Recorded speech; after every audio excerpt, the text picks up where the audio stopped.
안녕하세요. 국민의힘 하남시 당협위원장 이창근입니다. 네, 오늘은 학부모님 한 분과 이제 우리 교육 문제 그리고 최근에 이슈되고 있는 2차 재난지원금 특히 통신비 2만 원 전 국민 지급 이러한 얘기를 좀 나눠볼까 하는데요. 코로나19 상황으로 인해서 경제 질서가 재편되고 있는 그 못지않게 교육 환경도 많이 바뀌고 있습니다. 우리 아이들 특히 수도권에 있는 우리 초중고 학생들, 그 전국에 있는 초중고 학생들, 물론 차이는 있겠지만 수도권이 최근에 코로나19가 다시 재발하면서 학생들이 상당수가 학교를 가지 않고 있습니다. 그러다 보니 우리 엄마들, 어머니들의 또 다른 애로, 또 맞벌이 가정의 또 다른 애로 이런 게 여러 가지 산적해 있는데요. 또 그러한 상황에 더불어서 우리 교육 격차가 계속 문제였는데 코로나19로 인해서 또 다른 교육 격차가 또 대두되고 있는 그런 상황입니다. 그러한 문제 관련해서 한번 얘기 나눠볼까 합니다. 네, 안녕하세요. 안녕하세요. 네, 요새 애 키우기 어떠세요? 많이 이렇게 혼란스러운 네. 시기인 것 같아요. 네. 학교 정기적으로 가는 곳이 없고 하니까, 그리고 저희 어렸을 때는 당연히 요즘 이제 당연한 일이 다 없어진 시절이잖아요. 네, 그렇죠. 네. 아이도 그렇고 저희도 이런 상황은 어떡하지? 그런데 누구도 이렇게 알려줄 수 있는 상황도 없고, 그래서 이제 혼란스러운 게 딱 맞는 것 같아요. 아이들은 주로 어떻게 보내고 있나요, 시간을? 요즘에는 아침에 이제 그 수업을 하잖아요. 네네. 온라인으로 네. 수업을 대강 일어나서 하고 네. 그리고 나서 이제 그냥 집에 있는 거예요. 그렇죠. 그런데 코로나 전에도 물론 학원은 다니는 아이들이 있고 다니지 않은 아이들이 있긴 했겠지만 요즘 같은 시절에도 이번에 3월달에 입학을 한 친구도 있고 못한 친구, 이렇게 입학한 친구들이 학교를 가지도 못했고, 네네. 저희 아이들 같은 경우도 초등학생인데 네네. 학교를 몇 번 못 갔잖아요. 네네. 그런 상황인데도 사실은 학원은 신 적이 없어요. 네, 공부를 학원에서 하는 것 같아요. 그러니까 안 그래도 학교가 네. 코로나19가 아니라 정상적인 상황이라 하더라도 네. 우리가 늘 안고 있는 문제가 공교육 정상화라는 문제가 네. 있잖아요. 그러니까 공교육이 안 그래도 이제 정상화가 안 되고 모든 교육을 사교육에 의존하는 상황인데 네. 코로나19로 인해서 오히려 더 네. 사교육에 완전 의존하게 됐다는 그런 말씀이신 거잖아요. 네. 그러니까 저도 그래요. 저희도 애가 어쨌든 학교를 다니고 있는데 네. 이제 커서 이제 올해 중학교 입학을 했는데 네. 입학식도 없었고 네. 그러니까 최근에는 어쨌든 1학기하고는 조금 다르게 네. 진전은 된 것 같아요. 왜냐하면 1학기 때는 학교를 뭐 예를 들어서 며칠 갔다가 또 쉬고 네. 집에서 온라인으로 이제 수업을 한다고 하는데 그게 원활하지 않았던 것 같아요. 네. 그런데 이제 그런 교육의 문제가 많이 제기되다 보니까 제가 이제 우리 애를 바라보면서 2학기 때 학교는 가진 않는데 이제 코로나19가 장기화되다 보니까 이제 물론 자연스럽게 이렇게 그런 교육 기술도 발전한 거겠죠. 그래서 우리가 뭐 줌이라든지 뭐 패들렛이라든지 등등 이런 도구가 본격화되고 또 학교에서 활성화 있게 사용하면서 수업 시간에 맞춰서 할 때 집에서 수업을 하는 것 같아요. 하는 것 같은데 한 번에 이런 게 있었어요. 수업을 저도 이제 이렇게 집에서 잠깐 수업하는 걸 잠깐 지켜보다가 이제 나온 적이 있는데 수업을 하는데 이제 이 화면에 네. 학생들이 이렇게 다 얼굴을 띄우는데 어떤 학생은 이제 얼굴을 가리는 경우도 있고 네. 또 어떤 학생은 다른 사진을 올려놓은 경우도 있고 저도 지금 뭐 대학교 강의를 하지만 우리 네. 학생들이 얼굴을 비춰주질 않아요.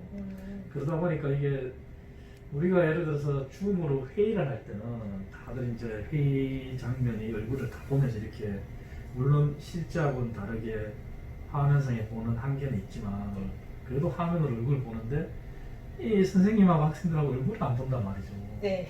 그래서 저는 그걸 보면서 저도 제가 강의하면서 학생들이 얼굴을 안 비춰줄 때 얼굴 좀 비춰달라 이렇게 얘기를 하는데 어떤 생각이 드세요? 그런 거 보시면? 일단 극단적으로 얘기하자면 네. 아 이건 수업이 아니다. 네. 사실 저희 어렸을 때 학교에 수업을 할 때도 뭐, 개 중에 한두 명은 자는 친구도 네, 있고 뭐 그렇죠. 딴짓하는 친구도 있지만 네. 바로 잡아줄 수 있잖아요 네. 선생님께서. 네. 근데 이거는 아무것도 할 수 없어요. 조치를 할 수 없어요. 네. 그러니까 그 태도도 그런데 어떤 게 전달이 될지 만약에 그게 학습이 목표라면 네. 학습이 될지 아니면 꼭 학교에서는 공부만 시켜야 되는 건지 그런 방법 어떤 방법으로든지 저희는 적응을 하고 네. 만들어 가야는 되겠지만 방향이 초등학교 또래 아이들, 학생 또래 아이들의 전반적인 성장을 위한 건지 아니면 딱 지식을 주입하는 게 방향인지 일단 궁금할 때가 있어요. 네. 그러니까 코로나19 사태에서 더더욱이 말씀하신 대로 네. 교육 환경이 지금 완전히 바뀐 네, 상황에서 네. 우리 학교의 교육 목표도 계속 이대로 이제 지식 주입과 같은 네. 학습에 포커스를 맞춰야 되는지. 근데 이미 현실적인 상황에서는 코로나19가 일어나기 전에도 공교육이 아니라 사교육이 의존했는데 네. 더더욱 이제 사교육의 모든 걸 의존하는 상황에서 네. 말씀하신 것처럼 이렇게 수업 환경이 전혀 뭐라 그럴까 좀 효율적이지도 못하고 이런 상황에서 차라리 학습 목표를 네. 다른 데 좀 둘 필요도 있잖아요. 그런 말씀 하신 네, 거잖아요. 네. 참 일리 있는 말씀 같습니다. 진짜 전달한다고 하는데 계속 그게 과연 얼마나 학교에서 학생들이 배우고 나갈지 네. 하는 것도 의문인데 상황에 맞게 그걸 좀 탄력적으로 네. 교육 목표를 좀 현실적으로 학부모 입장에서 그렇죠. 좀 조정할 필요가 있다. 참 일리 있는 말씀인 것 같아요. 물론 중고등학교 입시를 앞두고 있는 학생들도 다른 얘기겠지만 네. 그래서 물론 이제 고3은 다 학교를 가지 않습니까? 네, 네. 그래서 아마 이런 얘기도 나온 것 같아요. 정치권이나 이제 정부 일각에서는 지금 뭐 그런 얘기가 이제 다 수그러 들어갔는데 당초에 학기제를 완전히 다시 바꿔야 되는 거 아니냐 그런 얘기도 나왔잖아요. 그렇죠. 네. 거기에 대해서는 어떻게 생각하세요? 지금 뭐 이미 그 얘기는 묻혀버렸는데 초기에 네. 코로나 사태 터졌을 때 네. 전통적인 우리나라는 봄학기부터 이제 새로운 신학년이 시작된다는 게 아니라 가을학기로 바꾸자 이런 얘기가 있었잖아요. 네, 네. 그런 데 대한 부분은 지금 환경에서 어떻게 생각을 하세요? 학기제도 그러니까는 근데 저희가 진짜 코로나라는 거를 언제부터 언제까지 뭐 이렇게 저희가 뭐 할 수 있는 힘은 없는 거잖아요. 네네.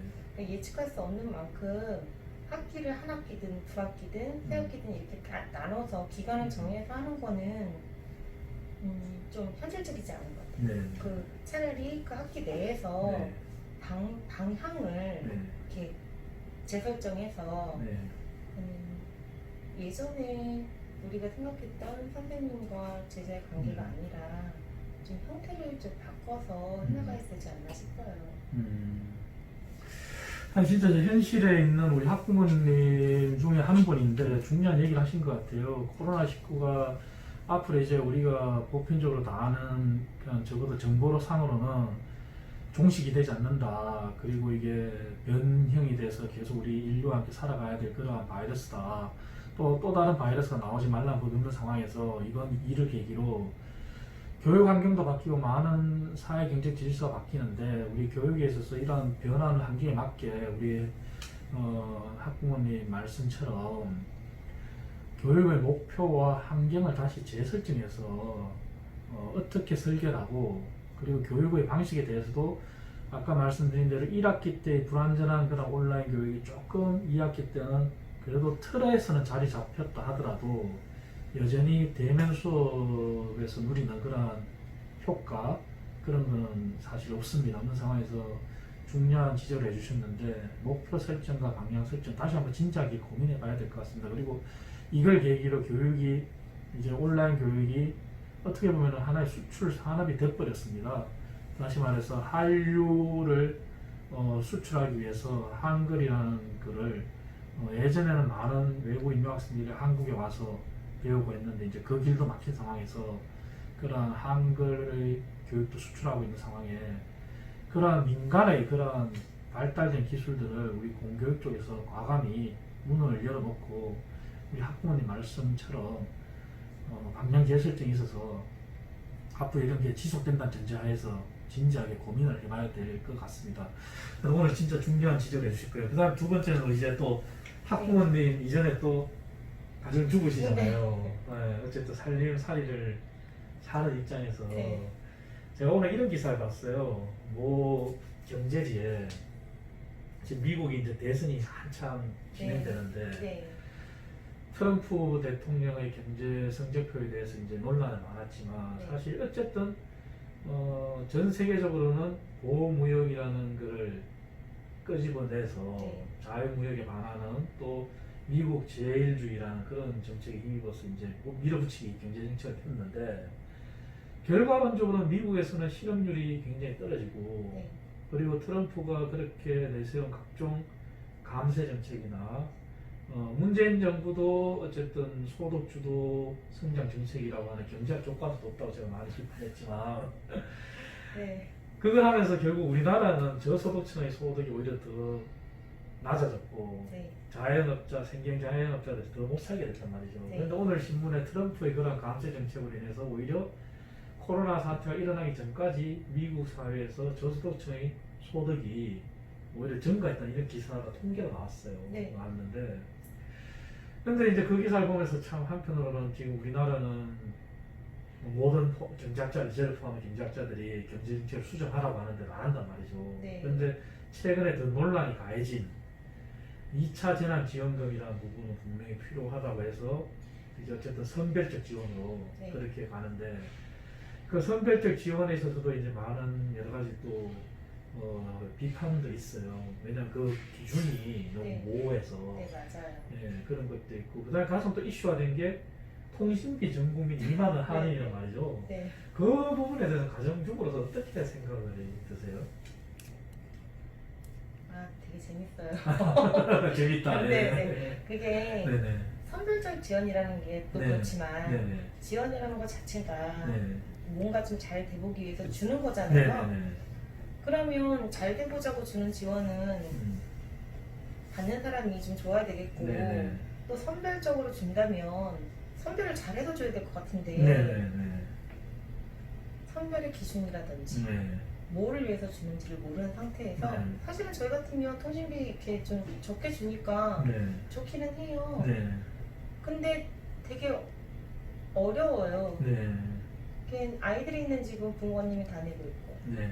그리고 뭐 아버님 것도 이렇게 드려드리고 뭐 음. 이런 분들도 계시는데 인당 주는 걸로 알고 있거든요. 네네.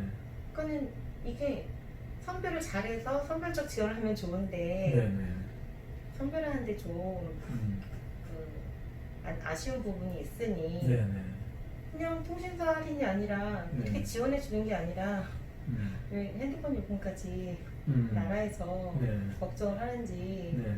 사실은 저희도 뭐 팍팍하고 네. 쉽진 않지만 네. 지금 코로나로 인해서 더 힘들어하는 사람들한테 네. 오히려 더 선별해서 그분들한테 지원해야 되는 게 맞는 것 같아요.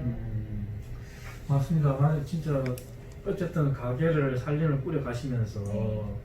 우리 어머니들이 네. 어쨌든 주어진 소득을 가지고 이렇게 쪼개고 저렇게 쪼개고 이렇게 계획을 세워서 네. 사시는데 다들 힘들겠죠. 힘든데 그럼에도 불구하고 이렇게 우리 아버님 우리 주부님처럼 선별적으로 정말 기준을 잘 세워서 더 힘든 계층에 더 지원을 가야 된다 하는 게 참 일리 있는 말씀 같아요. 근데 지금 통신비 같은 경우도 13세 이상 국민에게 2만 원 준다 그런데 왜 13세 미만은 또 국민이 아닌가 이런 네. 논란이 있다는 거죠. 네, 맞아요. 근데 요즘 아이들이 네. 초등학생들 다 핸드폰 들고 있단 말이죠. 그럼요. 그죠? 네. 이런 것도 참 모습인 것 같고 그리고 2차 재난지원금 선별적 지원까지는 좋았는데 네. 오죽했으면 이런 얘기도 나오는 것 같아요. 개인 택시 네. 하시는 분께서 우리도 물론 힘들지만 그래도 우리는 하루에 이렇게 우리가 일한 만큼 벌어가고 우리가 하루에 10,000원을 벌든 20,000원을 벌든 30,000원을 벌든 우리가 목표로 세운 만큼 그냥 벌고 일을 그만둘 수도 있고 한데 사실 우리보다 더 힘든 계층이 법인 택시에 네, 종사하시는 분들이다. 왜 그분들은 빼냐 이런 비판도 맞아요. 나오더라고요. 그러니까 맞는 말씀 예, 생각해요. 예, 일을 하고 싶어도 본의 아니게 못하게 되신 분들이고 갑자기 네. 외부 영향으로 인해서 어려워지신 분들이 네, 있거든요. 그분들을 오히려 더 잘 설득을 해야 된다고 생각해요. 네, 저희는 국민이니까 네, 네, 뉴스나 기사로 나오는 걸 이렇게 보기만 하게 되잖아요. 네, 네, 직접 가서 저희를 이렇게 할 수 있는 일은 없잖아요. 네, 아이 옳다 그르다 뭐 이런 거는 모여서 하는 얘기지. 근데 요즘처럼 법이라든지 정책에 대해서 네, 많이 얘기하게 되는 시절이 없는 것 같아요. 너무 많은 법이 네, 있고 네. 자꾸만 바뀌고 해서 네, 근데 그거를 만드시는 분들이 조금 더 신중하고 네. 접근을 좀 신중하게 했으면 좋겠어요. 진짜.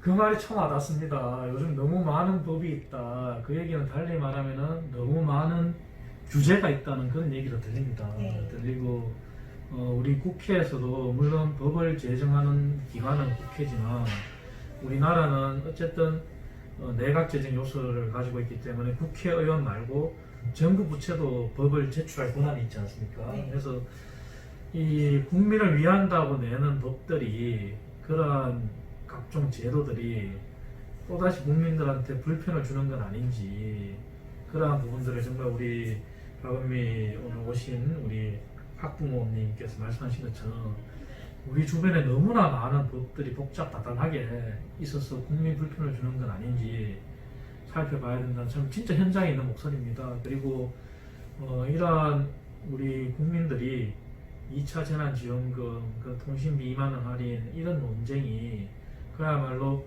포퓰리즘이 되지 않도록 이러한 국민들도 정말 제대로 된 선별이 될 수 있도록 기준을 정확히 삼으라 하는 얘기를 잘 새겨들어야 할 것 같습니다. 예, 그리고 앞으로 코로나19가 얼마나 더 지속될지 모르겠습니다만 이럴 때일수록 우리 국민들 함께 힘을 합쳐서 노력하듯이 우리 정부, 우리 정치 관계된 모든 분들 결국 제도를 만들고 법을 만드는 게 우리 박은미 오늘 오신 학부모님 말씀처럼 불편을 주지 않는 그러한 방향으로 나아가도록 다시 한번 심사숙고해서 일을 해야 되겠다는 생각이 듭니다. 오늘 끝으로 한 말씀 한번 다른 말씀 한번 주시죠. 네. 글쎄요. 저는 이제 아이들을 키우고 네. 아이들은 언젠가는 자라서 네. 우리나라의 또 국민이 되잖아요. 네. 그런데 그게 생각보다 긴 시간은 아닌 것 같아요. 학교 생활을 12년 정도 하고 이렇게 하면 어른이 되잖아요. 네. 그 어른이 될 때까지 저 이제 어른들이 잘 자랄 수 있도록 누구나 우리 아이들은 귀한 존재고 잘 자라야 돼서 이 아이들이 세상을 잘 이끌어 나갈 수 있도록 네. 잘 자라는 거에 포커스를 맞춰서 네. 행복하게 살 수 있는 포커스를 맞춰서 법도 그렇고 저희 이제 지금에 있는 사람들이 책임감 있게 네. 이렇게 좀 아이들을 바라봤으면 하는 마음입니다. 마지막에도 진짜 중요한 말씀 주셨습니다. 대한민국의 미래는 맞습니다. 우리 아이들, 청년들입니다. 우리 청소년들. 대한민국 어느 곳에서나 어디서나 아이 키우기 좋은 환경 만드는 게 곧 그 지방을 살리는 겁니다. 그리고 그런 아이들을 잘 키우는 게 어찌 보면 우리 모든 어른들이 함께 가져가야 될 책무라고 생각합니다. 그리고 책임 있는 자리에 있는 모든 우리 분들이 더 노력해야 된다 생각합니다. 그래서 공공 영역이 있는 것이고 그래서 우리 모든 공적인 역할이 있는 겁니다. 말씀 주신 것처럼 우리 아이들이 잘 성장하고 어느 곳에서나 아이 키우기 좋은 곳이 될 수 있도록 모두 노력해야 되겠습니다. 네, 오늘 말씀 너무 감사합니다. 네, 감사합니다.